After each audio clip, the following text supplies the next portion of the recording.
जी महाराज की, रामसा पीर की, खेमा बाबा की, आप सबकी। अपनी बारे में हल्के क्यों पड़ रहे हैं?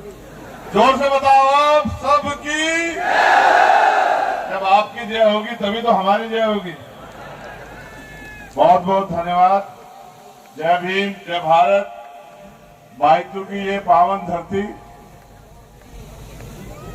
इस धरती पर उपस्थित ये विशाल जनसमूह, मेरे प्यारे भाइयों, सम्मानित बुजुर्गों, सभी समाज की सरदारी, माताओं बहनों, प्यारे बच्चों, यहां उपस्थित आरएलपी, एसपी, भीम आर्मी के सभी नेताओं, और जो यहाँ पेड़ पर चढ़े हुए ये मेरे भाई इतनी ऊंचे ऊंचे पे, ये वहां से वहां तक देखो, अपनी जान का भी ख्याल करो। ये सारी लड़ाई तुम्हारे भविष्य के लिए तो है। अगर तुम्हें कुछ हो जाएगा तो फिर क्या करेंगे बताओ? ये अच्छी बात है कि अपने नेताओं का हौसला बढ़ाना चाहिए, लेकिन सतर्क रह के, वहां रहते लापरवाह मत होना, वरना नुकसान हो जाएगा। आज चुनावी सभा में ये सच है कि जब हम बाइतू पहुंचने वाले थे तो नागौर के वर्तमान सांसद और राजस्थान के भावी मुख्यमंत्री भाई हनुमान बेनीवाल जी ने मुझसे कहा कि इधर देखो आजाद भाई बाईं तरफ। मैंने देखा कि पूरी जहां तक निगाह जा रही थी गाड़ियां ही गाड़ियां। फिर कहा अच्छा बाईं तरफ देखो, तो मैंने देखा नौजवान वहां से दौड़ लगा रहे थे गाड़ियों से निकल के, हेलीकॉप्टर देख के। फिर मुझसे कहा कि सभा की तरफ देखो, तो यहां भी आप बड़ी संख्या में मौजूद थे। मैं इस प्यार के लिए, और ये प्यार मैं समझता हूं एक दिन में तैयार नहीं हुआ होगा। इस प्यार को तैयार करने के लिए भाई हनुमान जी बेनीवाल ने यहां पिछली बार जो बहुत कम अंतर से हमारे प्रत्याशी जो हार गए थे, जो थोड़ी सी कमी रह गई थी, उन्होंने बहुत मेहनत की है। उन्होंने आपका दिल जीता है। उन्होंने यहां संघर्ष के आपकी लड़ाई लड़ी है। और हम लोग भी राजस्थान में दोनों भाई, आप जितने लोग यहां पहुंचे, हमने आपको कुछ दिया नहीं है ऐसा, क्योंकि देने की शक्ति सरकार में होती है, देने की ताकत सरकार में होती है।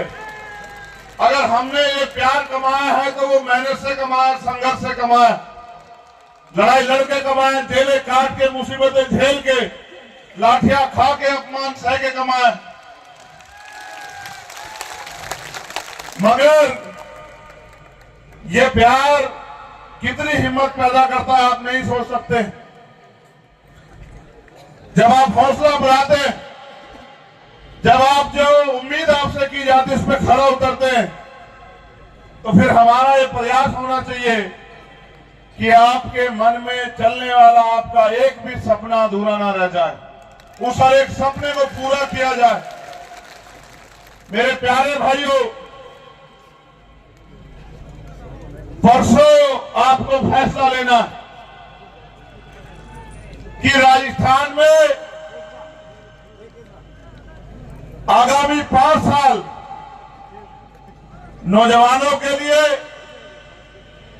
किसानों के लिए, गरीबों के लिए, मजदूरों के लिए, महिलाओं के लिए, बच्चों के लिए और उन सब लोगों के लिए जो लंबे समय से सुविधाओं से वंचित हैं, जो तमाम पार्टियों पे भरोसा करके देख चुके और ठगे गए, उन सब के अगले 5 साल के भविष्य का फैसला होना है। अगर आपने अपनी जिम्मेदारी को अदा किया तो मैं लिख के कहता हूं आप मुझसे एफिडेविट ले लो कि 3 तारीख को मेरा जन्मदिन है और इस बार राजस्थान मेरे जन्मदिन पर जो तोहफा मुझे देगी वो तोहफा होगा कि किसानों का बेटा मुख्यमंत्री बनेगा राजस्थान का।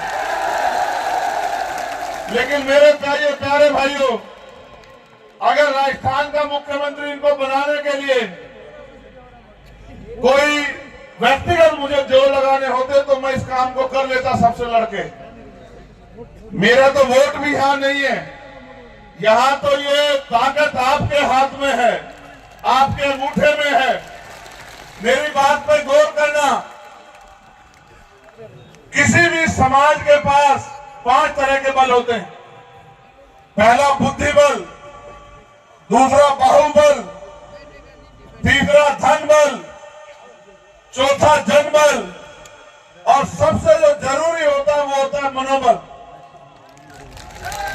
आप ये सोचते थे कि यहां पर क्या तो भाजपा जीतेगी या कांग्रेस, और आप मजबूरी में आप भाजपा से भी परेशान थे और कांग्रेस से भी, लेकिन ये सोचते थे कि जीत तो यही सकते हैं, इसलिए उनको 5 साल अगर भाजपा से पिटे तो कांग्रेस को वोट देते थे, और अगर कांग्रेस के भ्रष्टाचार, लूटपाट, अन्याय, अत्याचार से पिटे तो भाजपा को वोट देते थे। पिछली बार मैं नहीं था साथ में, मेरे पास पार्टी भी नहीं थी।